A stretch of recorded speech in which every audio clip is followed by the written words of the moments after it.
I'm Carol Hornbuckle, and today is July 20th, 2009. I am interviewing Margery Strom about the 1930s.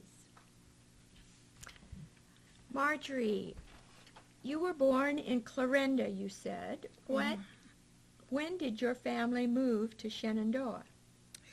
Well, in a roundabout way. They lived in Clarinda. Let's see, three of us children were born there, and Wayne and Don and myself. And then we moved to California, where my father was doing business and had an office there. And he found needs to be out there for a while, getting some things established.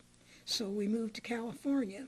I remember that my very first memory is when I was 4 years old, the birthday that year, February 2nd, 1921. I remembered that I got a little black doll buggy to wheel my Christmas doll in. Wow. Big deal in those days. And so it was 1926 when we moved back here, as near as my recollection is. Okay. What did you or your parents do? What did your parents do then to earn money?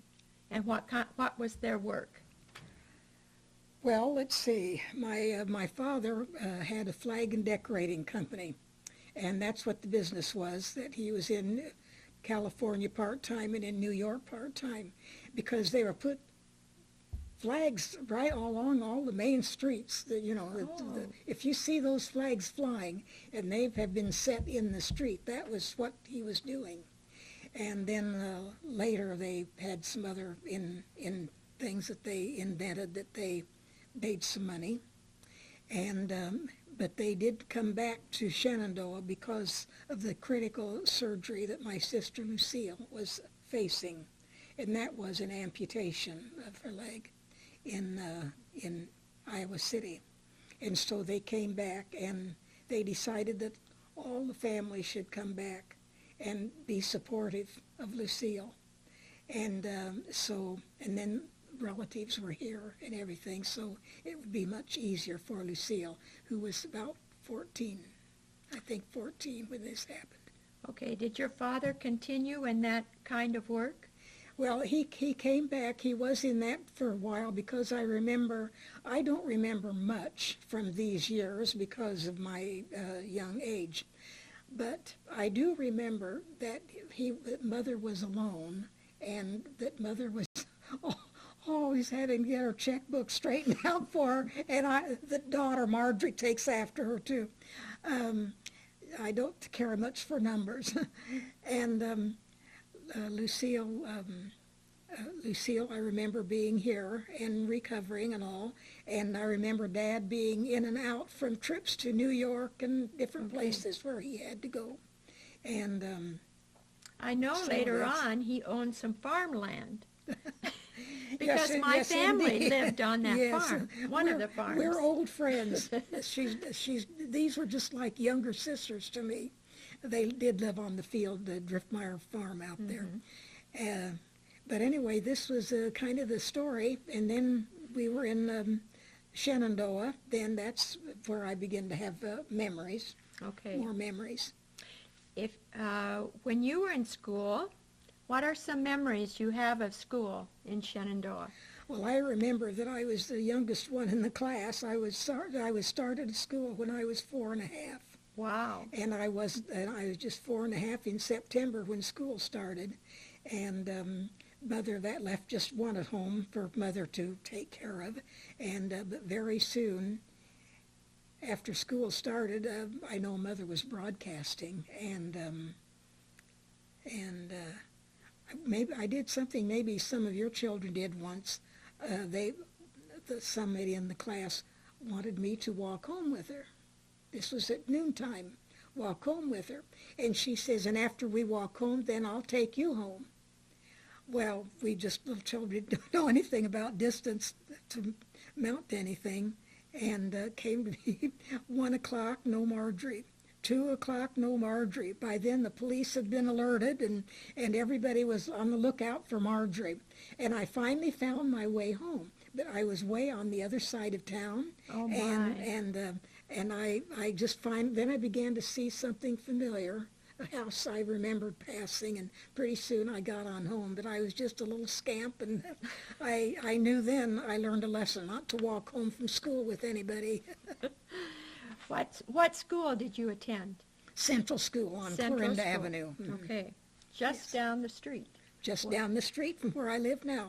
I've lived for 50 some years now. How did you dress for school? Well, we'd wear dresses and stockings, shoes and stockings. And I could have gotten out a picture here of me as at that age starting to school.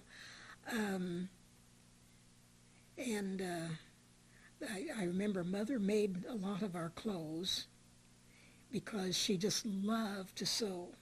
And she made them in a hurry, too. I think we often wondered if seams are always straight and everything because Mother just couldn't wait to start another piece of pretty material and cut out another dress, but we wore dresses to school then. And these were long stockings, and probably. Long stockings. And when I went home at noon, I don't remember in the first grade or kindergarten, but I remember in later years at Central School, I remember ducking into Staley's barn where they kept the little goats that pulled their wagon cart, and went to roll up my stockings because I'd get out of sight of the house. I'd roll my stockings down. Oh. You remember wrap them in a knot and then roll them so they'd hold.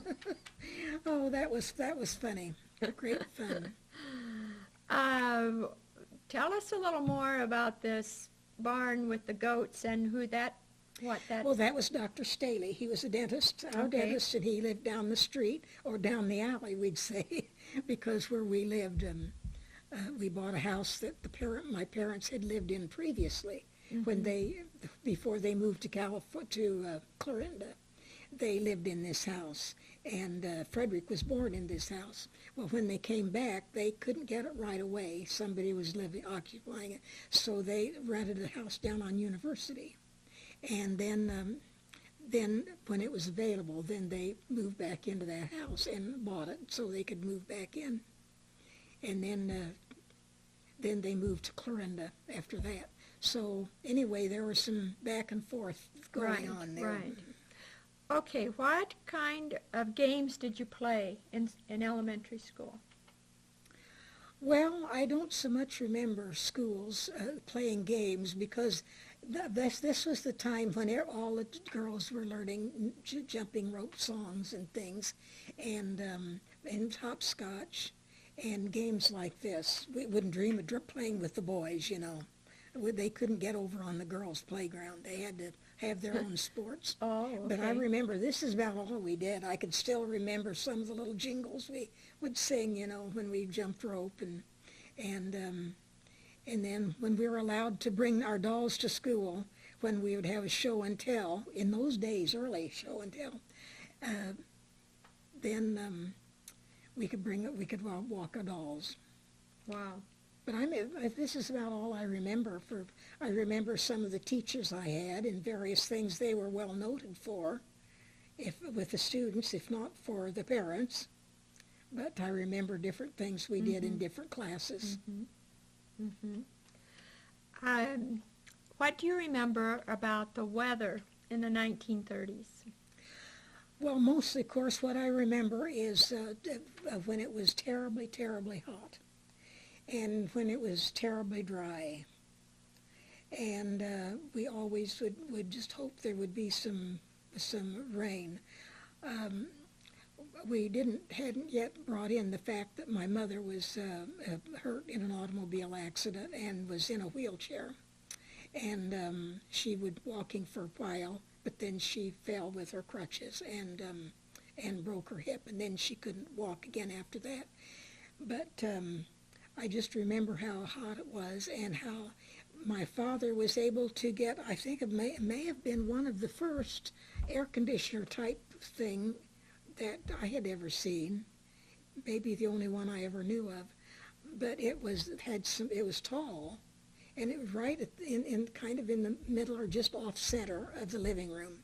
And the air would blow in, and it would circulate this over ice, circulate that over ice, and then cool off the air a little bit. Wow. And so we were, this is, of course, we had to have things for Mother's comfort. Right. And this was a comfort for Mother, and certainly was comfort for the children, too.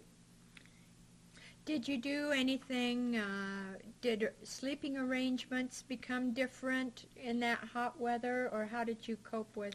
Well, we slept with the windows wide open, and we learned soon to put a wet towel over us, and when the wind would blow in, it would cool us off some.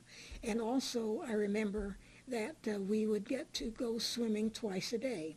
We went swimming in the afternoon, regular swimming time that most everybody went to the pool, and parents were hauling the back and forth. You just had to learn to walk, or had to learn to skate, or learn to bicycle to get down to the pool.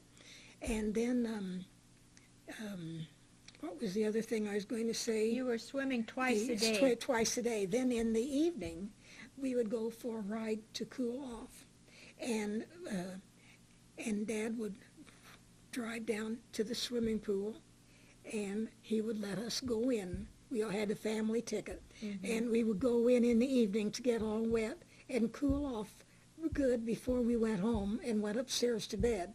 And so it was nice.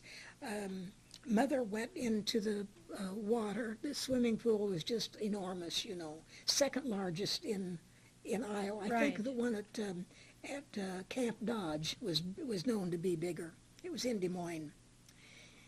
But Mother, dear Dr. Gotch would meet Mother, and Dad would bring her down, and the lifeguard would be there, and we would get Mother into the swimming pool and exercise her limbs, Wow, and yes. so she could get stronger in her limbs for walking with the crutches.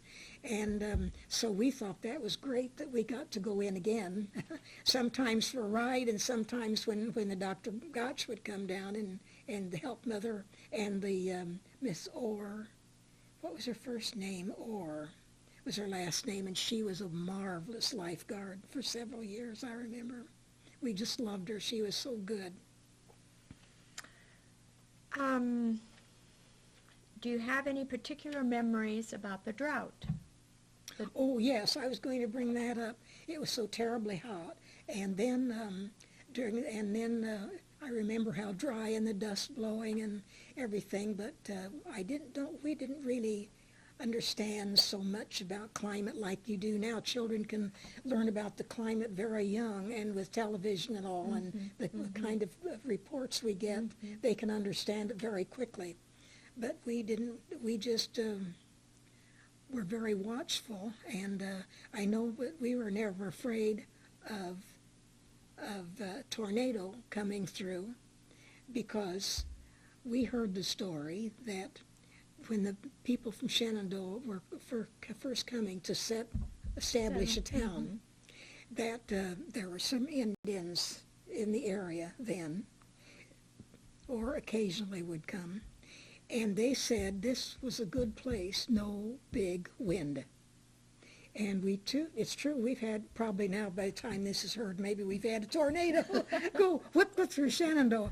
But anyway, up to that time there hadn't been one. They had been north and south and east and west.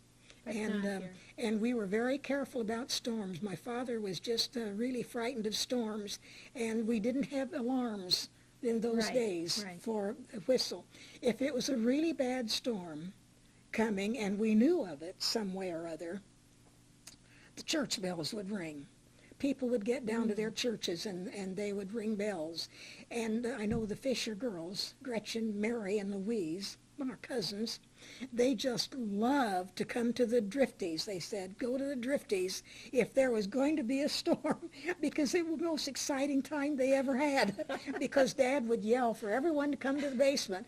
He would just, he would yell, yelling terribly up the steps, back steps to the the staircase to get us out and get us all down the basement. Right. And we sat many a night, we sat in the basement because there was a storm. But naturally, we didn't realize it so much then, but he was so protective of Mother and wanting to be sure that she got down and in protection that way. But to this day, so most of the family, we laugh about it, you know, but we would cooperate with Dad and be very excited about it too. Do you remember? Do you need a drink of water, Margery?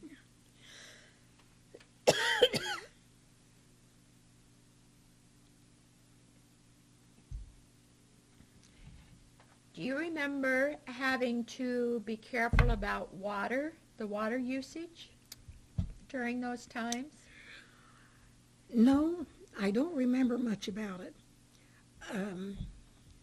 When we couldn't go to the swimming pool, but it's hard for me to connect that because we went to every year we had season tickets.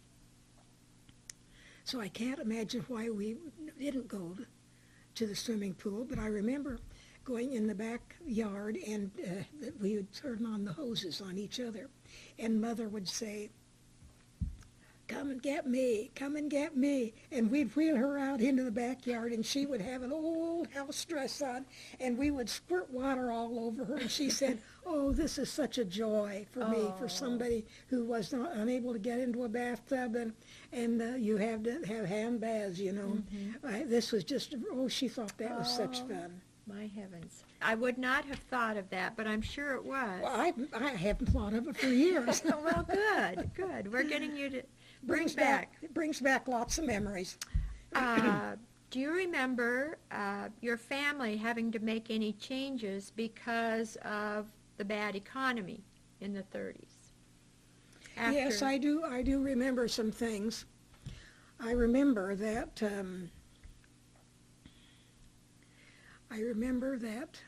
we didn't get very much, but we got an allowance.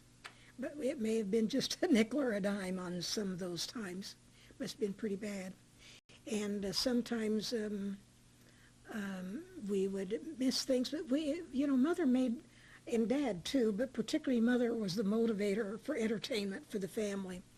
And we did such wonderful things together all the time. And played as a family and created things. Oh, I have a darling picture at home where the boys, this was in the 30s, where the boys and my cousin Ruth Shambaugh from Clarinda and I were in some kind of vehicle the boys had made. And it was a funny looking thing. But it had wheels on it, they could pull it, and our old dog Trix was in there, and some of us were standing behind and some around in it. Anyway, we've created our own fun, and we had lots of great games. We could play all over the neighborhood. There are the Brown kids, and there are the Pitzers, and I could just name lots of them. Funkhausers, and some still here, some gone now. But we had one great neighborhood fun. So you just invented your own invented games. Things. And another thing was if there was bad weather and we couldn't be outside, the Driftmeyers Mother would turn the house over to us, and we could turn the furniture over. And then we put blankets held down with the great big encyclopedias on top and everything, and make rooms. We'd have houses there, a playhouse inside. And I remember one rainy period, it just rained and rained. It went on and on for days. And we had our upset kitchen, the living room and the dining room, and the furniture and looking crazy, And I remember Dad came and said, "Leanna," he said, "when do you suppose we're going to get the furniture back in place?" Mother said, "I don't know, Mark, but just as long as the rain lasts, this is just about the best thing to do." So we had such fun. Yes. Tell us about Christmases that you remember, and presents or special foods. And Yes, I do remember. We went to the Congregational Church service on Christmas Eve, and we had the children's party, and Santa came, And there was a big argument between Eddie Mae and Wayne that Santa went to their house first, because when they got home from the program, he had already been there, and Wayne said, well, he'd already been at our house too. And I bet we were first, and I could hear them still arguing, And Eddie would eat at our house lots of Sundays. And I remember that something happened, I don't know what, at the table and everything, and Dad started to correct the child, with a voice, and Mother said, Mart, it isn't one of ours. I don't know which one it was, but there are probably other boys there eating too. I won't say it was Eddie, but it might have been. But we had such great fun, and Christmas Eve, we always had to laugh about going. We sat all in the same row, and Mother and Dad sat this was the back pew at church for every Sunday morning, and every service you could find us there.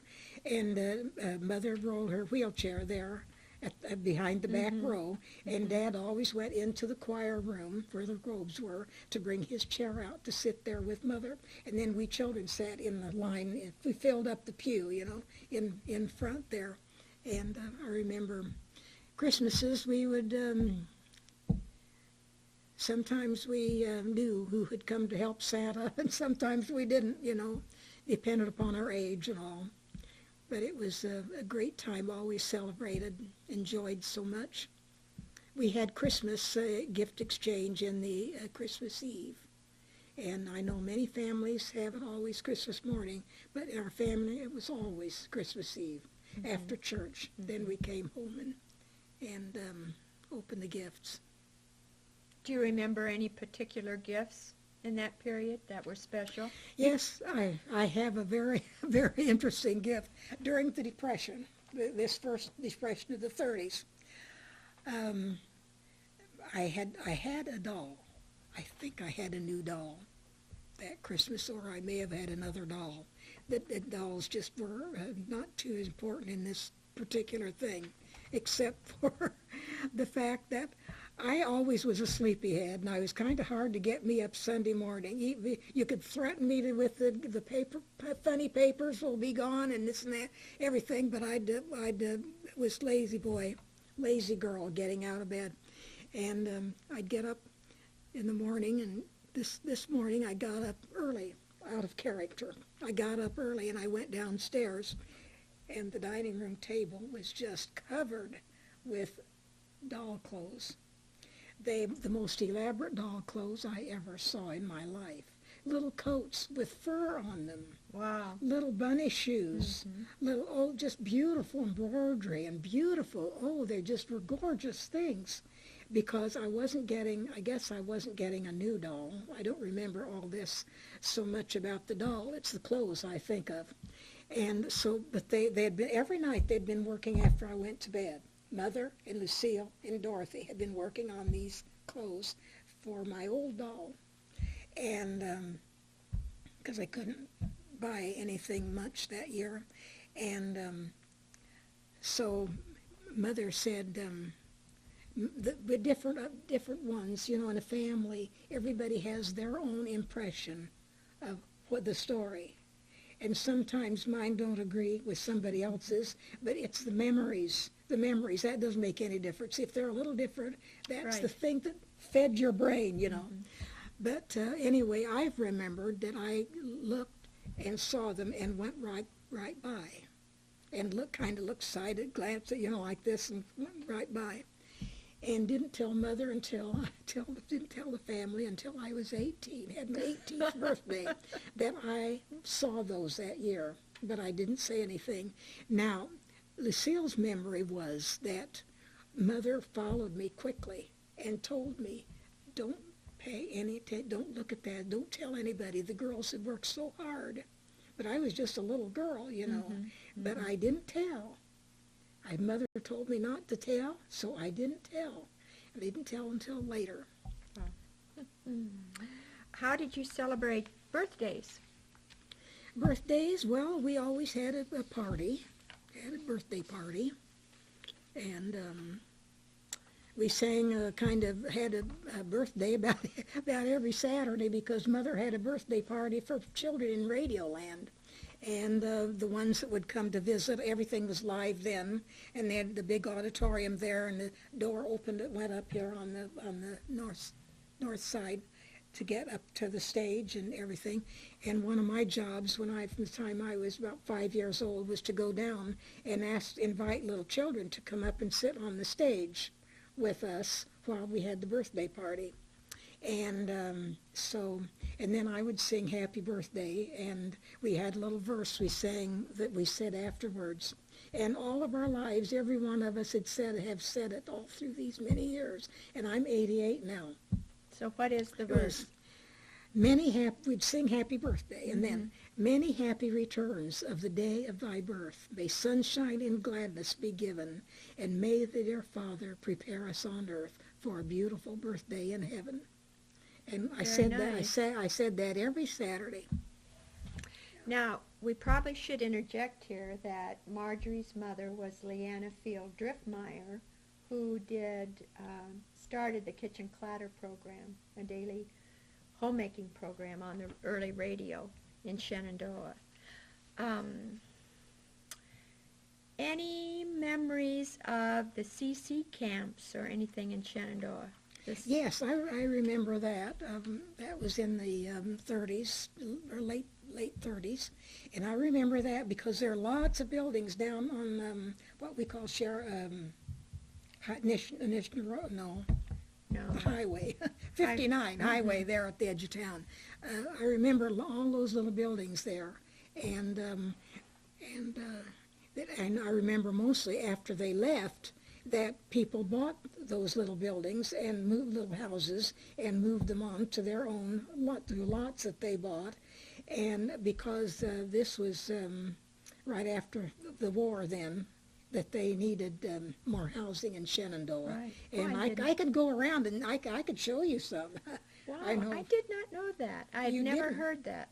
Yes, and I'll tell you how they were. They were a living room on one side and a dining room on another, and then a kitchen, and then 2 bedrooms. That's how they were. They're all kind of made the same way, because they put two of these things, usually some, and sometimes they used, after that, when they ran out of those, they used buildings, farm buildings. What were they called? And they were just about the same size like this, and then in the middle would be the kitchen or bed on each side or something there. You know, so I could point, but I think some of the CCC camp buildings were used that way too. Well, it makes sense. And I remember some people that bought them because they came back and it was difficult to find housing. Right, right. And right after the war. And they couldn't afford to build their own. That's right. Not then. Do you have any memories of Porter's Lake? Oh, yes. Many memories. If my mother were here, she could tell you memories of Porter's Lake going back to her days, her youth. But Porter's Lake was too far for me to be thinking of walking, but the boys used to ride their bikes out there. And we used to have Sunday school picnics and class reunion, last day of school picnics out at Porter's Lake because there was a skater rink. And at that time there was a boat, and we would ride the boat around, and there was remember the great big rope swing? Yes. That hung way down from a tree that must have been 300 feet high. It was awfully high. And the rope went clear down and get on and you swing way out over the lake and back. And oh my, it was a thrill. And Mother remembered when too, but I just faintly remember when there was a little swimming pool there at Porter's Lake. And we didn't go swimming in it, but we spent most of our time catching little tadpoles in the pool. Well, that was probably as much fun. And I thought it was dirty. Little girl didn't like getting down in that, you know. But anyway, and we used to go out and cook breakfast some mornings. Mother loved to do that because she remembered doing things like this at Porter's when she was a boy. when she was a girl, and the boys did too. They'd take us sisters out there and help them spend the day out there. A lot of activities in those days, but I don't remember too much about being except those early things. I was trying to think of some school things, events in the skating rink. I remember that, but I don't remember any more about it. Do you remember anything else aside from the swimming pool at Sportsman's Park? Any fairs or any gatherings down around the swimming pool? I just remember that there were the circuses, and they were always held down there. And the boys would always try to go down early and work for tickets to get in. And I know, too, some little boys stopped one day and said, Brother Wayne, hurry, we're going to go down to the fairgrounds and get jobs and unloading, and we're going to get free tickets. And can you come on and go with us? And he says, well, wait a minute, I've got to see how many pots and pans there are. His job in the house that week was that he had to wash and scrub the pots and pans. We are all trained to work in the house, and we were given titles for what we were doing that week. So he had to do that and make sure they were done before he could. Oh, he had to have his job done before he could go to the port out there. What about movies? Take a drink. We're just about done, This has all Margery. come on since all my days of broadcasting, and my throat just gets worse and worse.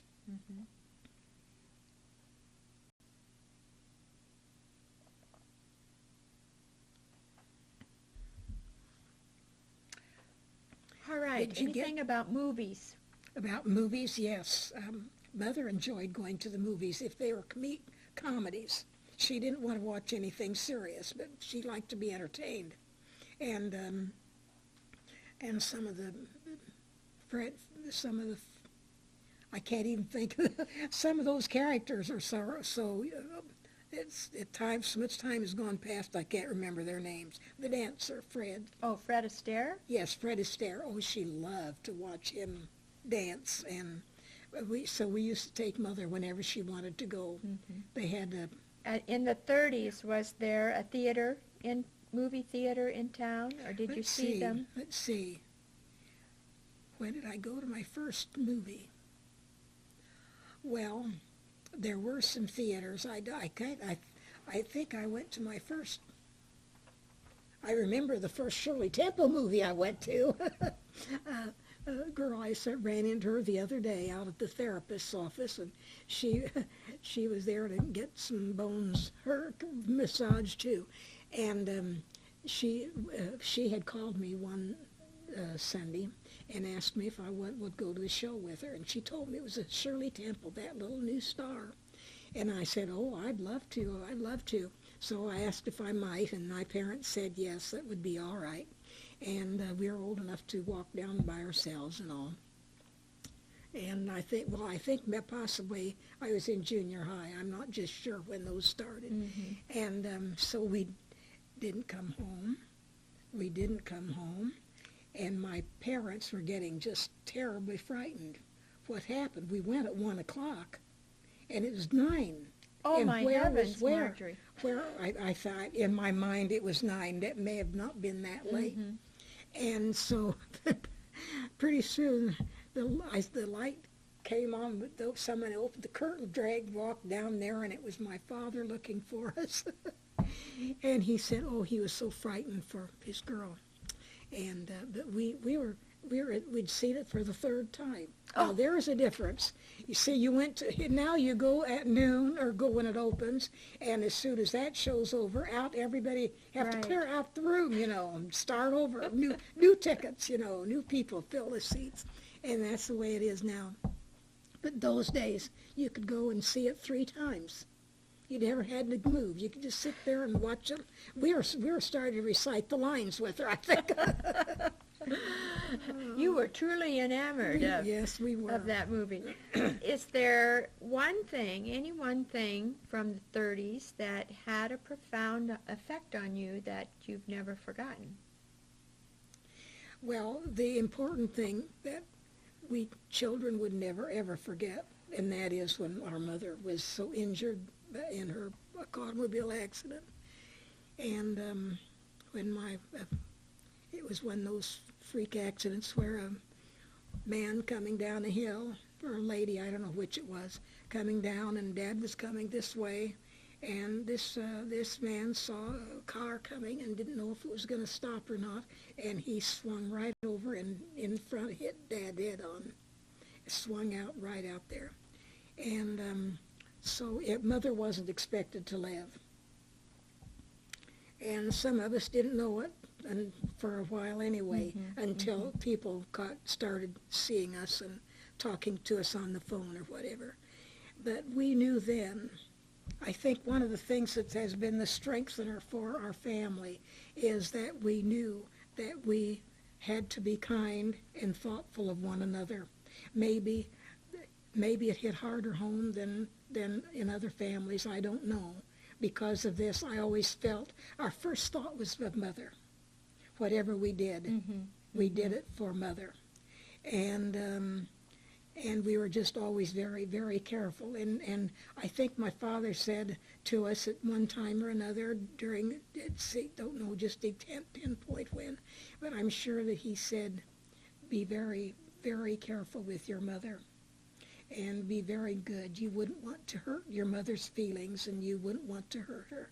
And when you look at a woman in a wheelchair, your mother, then that hits home. Yes. That hits home, yes. And that's with you the rest of your life. Well, one thing we need to talk about, too, is the little ad column in the Kitchen Clatter News, which your mother started. And these were ads that women could send in and have published of ways they made money at home. One is, I make little girls' dresses for 50 cents. And then they had to send in an additional 75 cents to include postage. So, and you said that you earned money by doing smocking. So tell us a little about that. We would see these, and Mother would just print them. People just sent in, and she'd print it. Didn't cost anything in those days to do that. And later in later years, as the Kitchen Clatter magazine ran for 50 years or more, and by then, of course, people were paying to put ads in the magazine, but. It was interesting what people could think of. Here's lovely curtains, lovely curtain tiebacks made of silk in different colors. Very lovely gifts for your mother or friend. Only 75 cents a pair. My heavens. Or 3 pairs for $2 postpaid to any address. Well, that's just an idea. Mother she was wanting to help these women who were having a hard time, and I must say, we all learned to work.